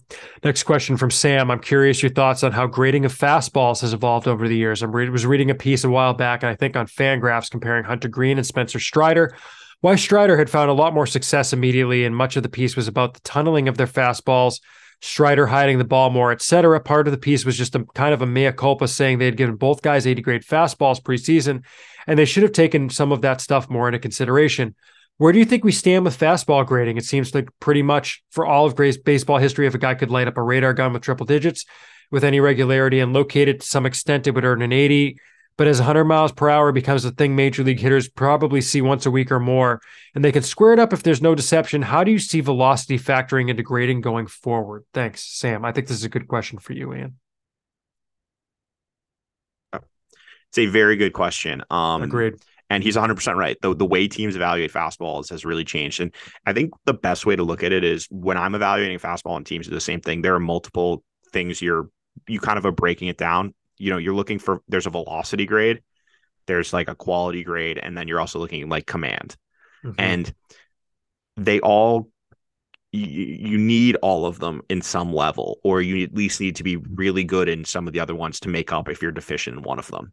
Mm-hmm. And I think that's what we're seeing is like Hunter Green, his fastball command is not great, and it doesn't play up in the zone. It's very hittable up in the zone. Spencer Strider is the other way. He can blow by hitters up in the zone with his fastball because then he matches that with that breaking ball. And Hunter Green has a really nasty breaking ball too, and I think he was good. He was very good to close the season. And I'm pretty sure he was throwing like 60-70% breaking balls when he was doing that. And that's the thing is like straight. I mean, like it's velocity, and you'll see it in a lot of the scouting reports. And I think it's a good good question because it's something that we put in there. Is like you'll see like pitch plays down due to these reasons, or lack of command, plus velocity, but pitch plays at like you might see like a velocity grade not matching up with the pitch grade, and that's for the reasons that I was just describing, whether it be the command, the shape of it, the carry up in the zone. Like there's just a lot of different aspects. And I think the biggest thing that has changed the fastball, the idea of a fastball is just the technological advancements we've made with pitching development. Yep. All of the TrackMan machines, the Rapsodo, the high speed cameras, like all of that stuff and going into pitch optimization has really just impacted the way fastballs are thrown. People are changing your arm slots, your release points to get better carry, better life, things like that. The TLDR is like, it's a very complicated thing, but I think it's just, there's a lot of different avenues to get to a fastball grade now, more so than there were in past years. Agreed. Next question is from Ted in San Diego, who says, my brother and I debate about the real ceiling of years gone by prospects, i.e. Casey Kelly, Frankie Rodriguez, and Anderson Espinoza. All we heard back then was that these were can't miss prospects. How about you have ranked them compared to the current crop of players, Meyer, Casas, etc.? Thanks, Ted from San Diego. I mean, we're not going to re-rank every year's gone by prospect, and ranking due to ceiling. It's just so. I still think that part of this questioning, to me, misconceives ceiling. Which, like Anderson Espinoza had probably a legit 8 ceiling, but it's not saying you're projecting him to be an ace. Well, no, and I think there's a difference between like overall ceiling and realistic ceiling. Like if you go back, like Michael Almanzar's ceiling was insane, but like he had no chance of ever reaching that. No, like so because of problems like legit baseball IQ. Like like he legitimately had no idea what a breaking ball looked like. I mean, just ranking guys in the current farm system. Let's take the 3 they took. Casey Kelly, I probably put above Nick York. At his peak, because that's the thing is, it's like what point of Casey Kelly? What are we talking about Casey Kelly? Casey Kelly in this system, I probably put above Rafaela. It would be a question of whether we would put him above. He might be above Blaze, peak Casey Kelly, but it's tough because knowing what we know now versus what we knew then about how we did the process, it was very different. I think it'd be Blaze-ish. I mean, remember, he was a top 50 BA prospect. That's what I was going to actually look at. He was a top 50 guy. I think at least top 100. Oh, wow. No, he was like top 20. Yeah. He was 24 in 2010. Yeah. In 2010. Well, but that might have been with the Padres, actually, is the thing. So I think his peak was with the Padres. No, 2010, he was Boston. He got traded in 2011. Really? Yeah. Okay. 2010, he pitched for Portland and Peoria. 2011, he pitched in San Antonio. But it's the pre-2010 rankings? Pre-2010, he was 24th on Baseball America's list, and 30th on Baseball Prospectus. I still say we would have put him behind Casas. I would agree. But Frankie Rodriguez... sorry, go ahead. I was just saying he was like an elite pitching prospect seen that way. Which is, and this is sorry, just sorry. Yep. This would go back to the previous discussion. He's a great example of someone where if we knew what we know about fastballs now that we knew back then, probably is never that high. That was the point I was alluding to, is that like I don't think he would have been thought of that nationally. No, based on what we know now about the way scouting. Pitching evaluation has evolved. Exactly. No chance. Yeah. Nope. Frankie Rodriguez predates the site. We're gonna punt on Frankie Rodriguez. Anderson Espinoza was basically like a better version of Luis Perales. Like he would have been in the Nick York tier right now, probably. Yeah, I'm pretty sure with a chance to move up. Like him with Brian Mata makes sense. Like, yes, correct. I like that. I think Espinosa was. He was. God, when he was traded, do you know what he was ranked when he was traded?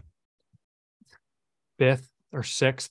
No. Oh, I wasn't talking in the system. I was talking nationally. Was he a top 100 guy?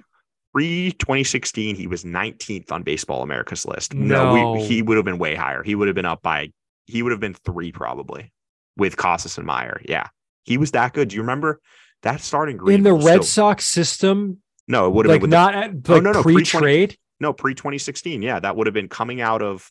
That was before he got to Greenville. That's what this says. I'm looking at Baseball Reference as in pre-2016, 19 on BA, 39 on MLB, 73 on Baseball Prospectus. He was and that's kind of crazy because that would have been coming. No, he made Greenville in 2015. Yeah, so that was coming off of Greenville and then that crazy instructs he had. Really? Yeah. By the way, re-signed with, I think, the Cubs recently as a minor league free agent. Padres. That's right. Okay, I knew it was with the team he'd already been with. So he was traded in 2017. During the 2017. No, sorry, during the 2016 season. During the 2016 season to the Padres. Pre-2016, he was a top 20 prospect. No kidding. Yeah. All right. So he would have been up there. He would have been the best of the 3 guys we're talking about. Yeah. And the thing that is crazy is that, have you look at his Baseball Reference page, he literally does not pitch an affiliated game from 2016 till 2021. It's bonkers. That's crazy. So he went 5 years without pitching an affiliated game. Yeah. Yeah. That was always part of the worry with him because he was, he's listed as 6 feet 208 right now. He was like 5'11", 160 at that time. Yeah. But his start that I saw him in Greenville in 2016 is still one of the most impressive. He was like 90. I think he was like 96 to 98, topping at 100 with like a 70 breaking ball. His curveball was the best teenage breaking ball I've ever seen. Like, or best breaking ball from a teenager. Like, it was unbelievable. And yeah, he's a great what if. And if we ever did that, like the sites, like what if prospects. Yeah. It'd be he's probably be the top pitcher for me, and the top hitter that's not even a question. Everyone knows, like, that's Westmoreland. It's not even right. There's guys that like didn't get there. Yeah. He was so talented, and yeah. All right. Our next question is from Travis. He says, Chris and Ian, I wonder if you guys see some parallels to the reasons why Fenway Sports Group are wanting out at Liverpool with what they're now experiencing in Boston. I know Ian is probably familiar with UEFA financial fair play regulations that have been ignored. I did the allegedly. There's nothing. It's 2:13 in the morning, dude. Courts have overturned everything, so we're fine. We're in the clear. Not enforcing the rules has allowed oligarchs and billionaires to purchase teams and spend from outside team financials and instead from their personal wealth, with almost all clubs can't compete for players. And Henry has been especially critical. I won't contend that I know what any team's profit margins actually are in UEFA or MLB. It also seems that Fenway Sports Group is failing to adapt as the new Padres ownership, new Mets ownership, and others have pushed the spending to unforeseen heights. It's no longer just the Yankees, Dodgers, and Sox who flirt with the CBT, and several teams are just blowing past. It leads me to think they could seriously consider selling if they aren't going to do the uncomfortable and pay players obscene salaries into their late 30s and 40s. What are your thoughts, Travis? And then he has a PS about the Red Sox have a budget. LFC has its own that is independent. Both are from their profits and not ownership's personal wealth. That said, not sure the ownership has been involved in recent years because of the expanding portfolio, which is interesting. I don't know anything about this, Ian. I was listening to Brian Barrett's podcast where Bill Simmons came on the other day, and Simmons was talking about, Fenway Sports Group recently bought the Pittsburgh Penguins, and Simmons they want an NBA team. That's like, and apparently he thinks that they are going to get the Las Vegas expansion with team. LeBron. Because LeBron's obviously already involved with them. Already in FSG. So it would probably be when LeBron retires. Yeah. They would get unless they're going to change like the player ownership rules. But no, I think he's onto something. It's interesting. It's something I've wondered because let's caveat with we have no idea. No, of course not. But I can give we do know about the Liverpool situation, so I can give some background on that. Basically, Liverpool is interested. They're seeking financial investment. It's unclear if it's actually it's a full sale or if it's further investors. But the main reason is that they don't think they can compete financially with, as he said, like the big state sponsored or independently funded teams. Mm-hmm. And the problem is that there's no budgets or luxury tax or spending limits in European soccer. And so you have the situation like in the Premier League where Manchester City or, Chelsea, teams like that can go sign whoever they want and spend as much as they want, more or less, within a certain realm. Not all teams do that. Liverpool, frankly, can do the same thing. They spent like 80 million on a striker this year who's not very good. So, but like teams can spend whatever they want. And if you're not willing to spend, you're going to fall behind. And like an example this year in the Premier League is Newcastle is coming up by just spending a ton of money on new players. And they've built a team that's contending for the top 4. And with the failing of the UEFA Super League last year, which FSG was heavily behind, which would have created basically a closed ecosystem for the top teams to get money without having to share it with the other clubs or anything, and would have ensured that they were set in that spot. And basically there was no like promotion relegation, because the thing is in European soccer, there's a risk you're not in the top competitions. Your budget can really drastically change if you don't qualify for Europe, for example, or you're in the Europa League. The Champions League, you mean? Yes, if you're not in the Champions League, if you're in the Europa League instead, like it can really change your budget. And so FSG it seems like they're trending towards, they want to be more involved with salary cap leagues where the spending is more restricted. And as he said, like baseball is seeing a kind of a resurgence of wild card owners coming in and just being like, I don't care about money. I'm going to spend as much as I want to put a good product on the field. And it's going to be a big test. Like it's creating a situation where you have the Mets, who apparently were very seriously considering Carlos Correa. And they're already like, the fact that they've blown by the Steve Cohen tax, I just think is so funny. Like the owners were like, oh, we're going to keep him down by putting this special tax at like $293 million. And Cohen's just like, no, I don't care. Don't care. Like, don't care. It's definitely something that I think is worth watching, in the sense that something's going to give with baseball. Like either teams are going to realize that you're going to have to spend 250 plus million to contend. And I frankly think the luxury tax should be abolished and teams should be able to spend as much as they want if they want to. Mm-hmm. Because I do think it's very funny that like you have these teams that are never going to spend anyway, who push for the luxury tax, while at the same time, these owners have just shown they don't care about the luxury tax. Some of them. Well, so it's like either do a salary cap or don't. Well, that's my point. Like, I don't understand why you have spending restrictions if 5, 6, 7 teams just don't care about them at all. And the point is that the players will never go for it. No, the players would love that. What? No. We'll never go for a salary cap. So they do a luxury tax, yes. Which is basically colluding to have a salary tax, or sorry, to have a salary cap without if you want to follow one. it. Yeah, the players will never go for it. The issue is the players will never go for a salary cap, and enough of the owners will never go for no luxury tax. Yeah. So, but yeah, no, it's definitely an interesting thought. And maybe, something I can dive into further in the future if it ever comes to fruition. One thing, we got an email about Noah Songy, and that proved to be like, we had already talked about it, but I just realized we never got into the newest, and we can just get on this very briefly. Well, no. So it's being changed again.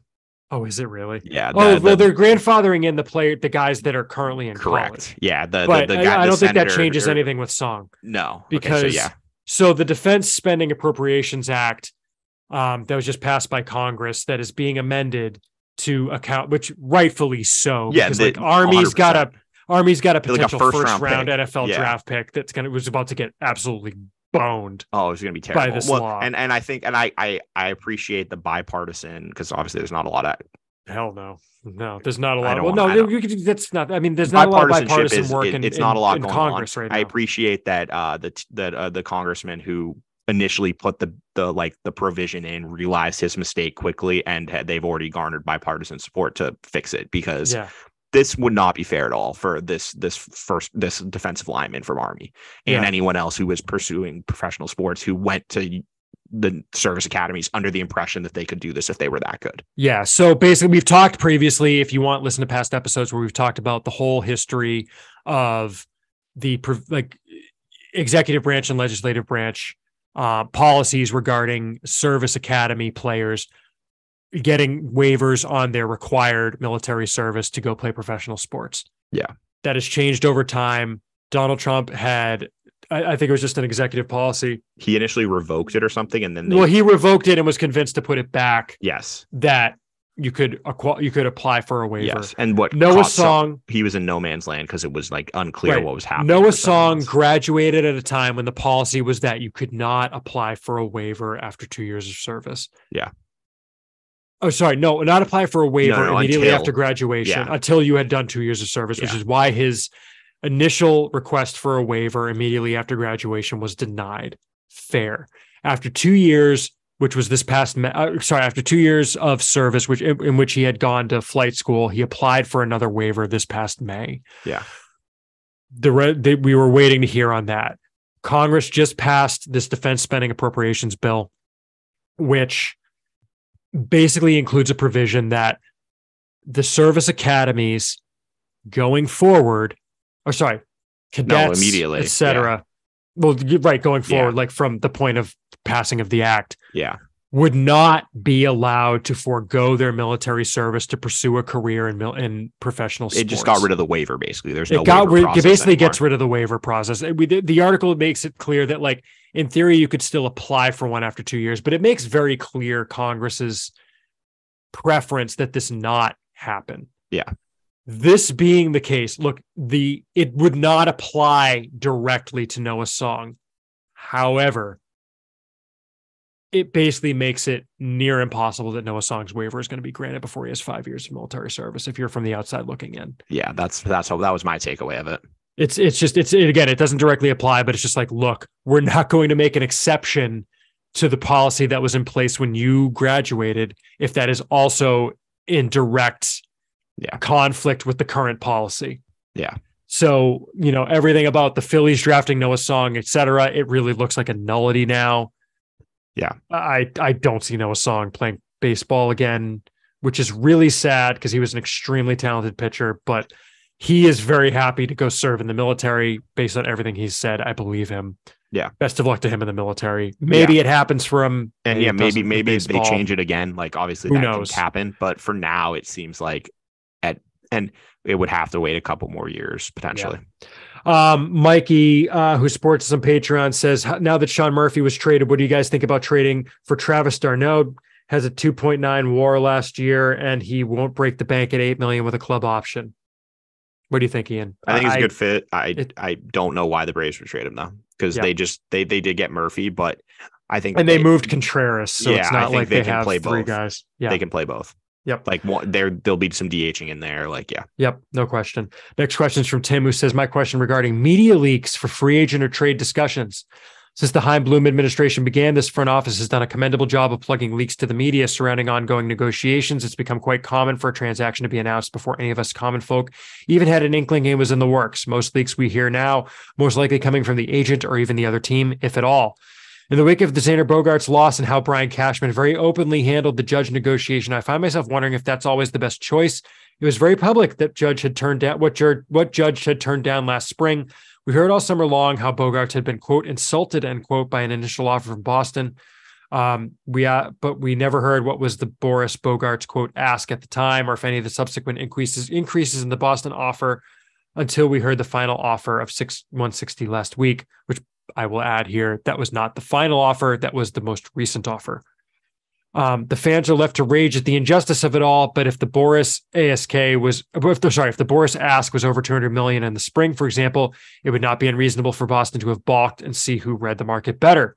For the common gripe to be, quote, they should have offered $160 then, end quote, without knowing what was being demanded on those negotiations, missing too many data points. Would it benefit the front office to perhaps leak some of that information, if only the public relations perspective? No one thought the Yankees' final offer was unreasonable to Judge at the time. I think Chaim Bloom does not, I don't want to say does not care or does not mind, because I don't think that's what he said publicly. I think Chaim Bloom understands that to do his job well, he will need to be something of a media punching bag. He came into this job knowing that was the case. And I think he came into this job knowing that the ownership was not willing to spend like they did in 2018 again. I think he came into the season. No, that's, I mean, that, and I think that was a key takeaway. We mentioned Alex a few times on here, but if you're interested, his interview he did with Keith Law on Keith Law's podcast was really enlightening, and he dropped some really interesting nuggets, such as kind of what you were saying, where like they're not right now in the position to spend on the super high end guys. That's just not, and they also have pretty strict valuations and stick to them. Yeah, and I think both of those things have been in play this offseason. Yeah. And so, like, look, might they play better in the public relations sphere if they drop that kind of stuff? Sure. But like, I also don't want them to go back to the thing where every time anyone leaves town, there's a hit piece on them going out the door either. right? Yeah, so I maybe there's a happy medium there that could be hitting. I do actually. There's one thing I would like to say on that, and it's more on the what he was talking about, where it's coming from the agent side. I just think the Heyman thing is so funny to me. Oh gosh, John Heyman being Scott Boris's mouthpiece. Yeah, it's just like, and this is the thing, and I feel bad for Chaim Bloom and Red Sox front office in this sense that they're getting called like the interest kings, and they're getting linked with every single free agent. Not every, you know what I mean? Like it's like any free agent where it would make sense for the Red Sox to potentially be in play for them, including like JD Martinez tonight, when clearly there was no interest. Right, and like John Heyman in the last like 10 days has had, these are the following tweets. We had, Red Sox are in heavy discussions with star shortstop Xander Bogaerts. We know that isn't true. Red Sox appear to be seriously considering star free agent Dansby Swanson now would allow them to keep Story at second base. Never true. No, not him. Red Sox are among the teams with interest in JD Martinez. That was today. Like it's, the Red Sox are interest kings because the agents, like, they are a good foil for agents to use when trying to negotiate in public. That's why, and that's why they keep mentioning, is because if you mention Boston teams, you can potentially extract a couple more million from the team you're actually negotiating with. Right. And like, it's obviously a tough situation for them because people get their hopes up, or, but I just, right now, as you can't take anything where it's like Sox are in heavy discussions with those people. I would just be patient and wait, because ignore it. Like, you need to think, you got to look at it from who benefits the most from this coming out. Mm-hmm. And I think that's the best way to look at it, is every tweet with a rumor is, you need to think about, this was leaked to this person for a reason. Why was that? And if you think about it that way, you'd realize, like, yeah, these are coming from agents trying to drum up interest in their players. All right, a few more questions. First from Mike. Is there any chance the concern with Trevor Story's arm strength is overblown? His velocity on throws is only slightly worse than Swanson's, and we don't seem to hear any concerns about his arm strength. I wonder if he took something off his throws because he was at second this past year. Just food for thought. Any thoughts on that, Ian? I think it's because Story has a known injury. That's the concern. Yeah, and we'll see what it's like now.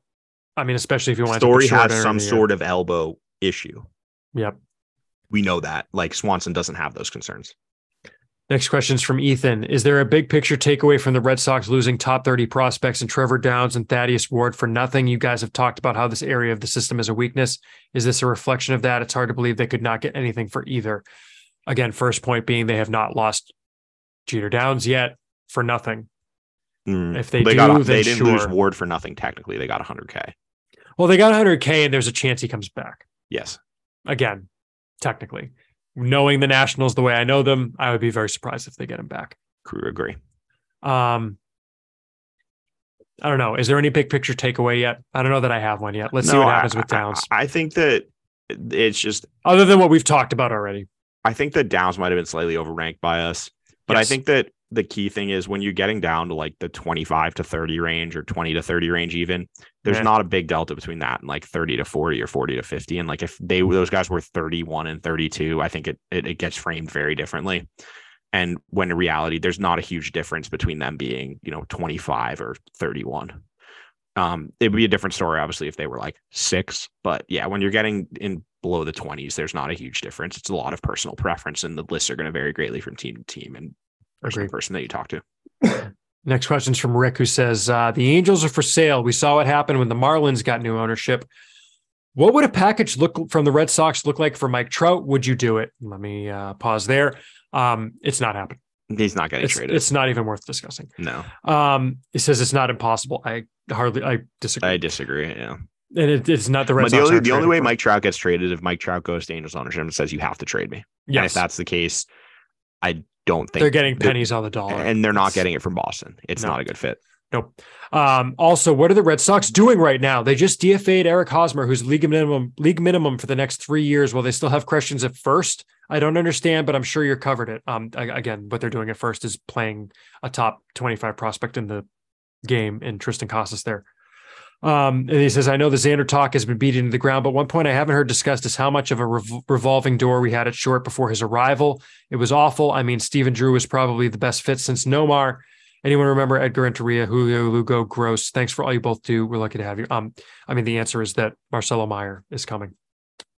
I mean, that's I think if Marcelo Meyer weren't coming, they might have extended a little further for Bogaerts earlier, but I don't think that's what played in directly to the Bogaerts thing. But again, like what happened before Bogaerts is irrelevant.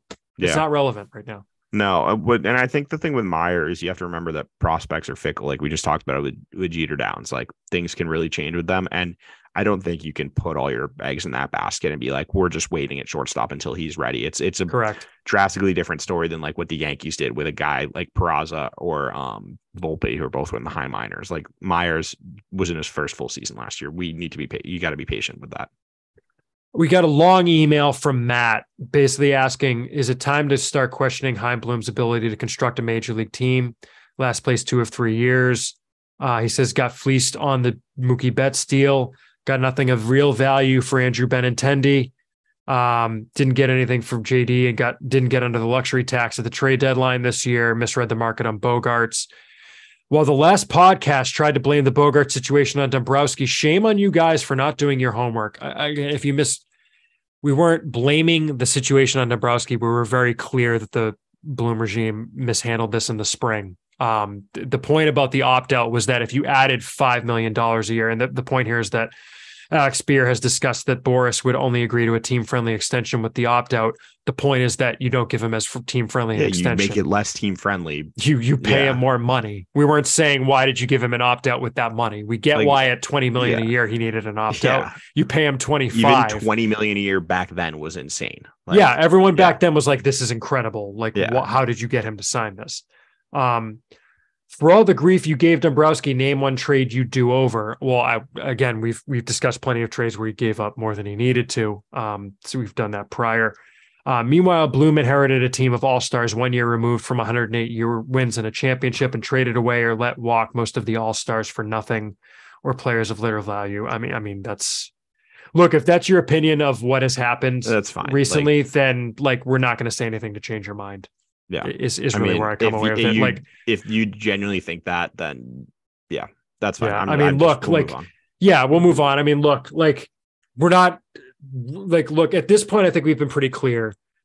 This offseason, we've said all along, was a precipice for Chaim Bloom's tenure as CBO of the Red Sox. Thus far, it has not gone well. We'll see what the team looks like on opening day. If the Red Sox don't make another addition the rest of the offseason and go into the season with this roster, it's a disaster. It's not. There are more moves to be made. So we'll see where they go. There's time left to turn this ship around, and we'll see what happens during the year. But look, if you're already of that mind on Chaim Bloom, nothing we say is going to tell you any different. And if you're of the mind that Chaim Bloom has been perfect so far, nothing we say in the other direction is going to change your mind either. And I think we come down on it. So we will see what happens. And when we see what happens, we'll be here on the SoxProspects.com podcast to discuss it. Thank you all for your emails. Again, podcast at SoxProspects.com, because we want to talk about what you all want to hear about. Make sure you're following us on Twitter. That's Ian. You can follow on Twitter at Ian Cundall. That's IANCUNDALL. You can follow me at SP Chris Hatfield, both on Twitter and on Instagram, where I'm not doing anything yet. But just in case Twitter blows up, that's where I'll be. You can follow at Sox Prospects, both on Twitter and Instagram, where there are things in both places.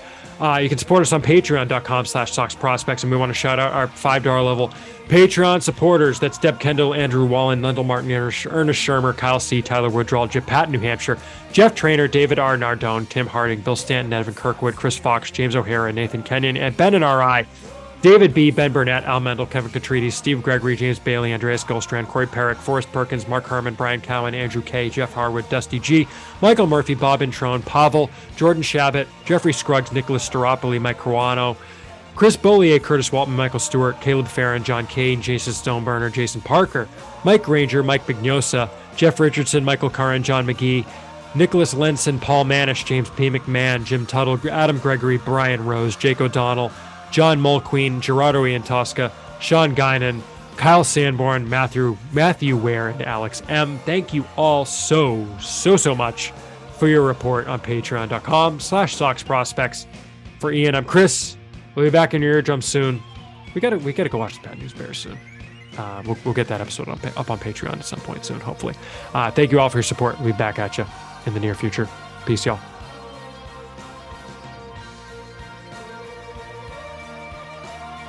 You're not making sense. I'm making perfect sense.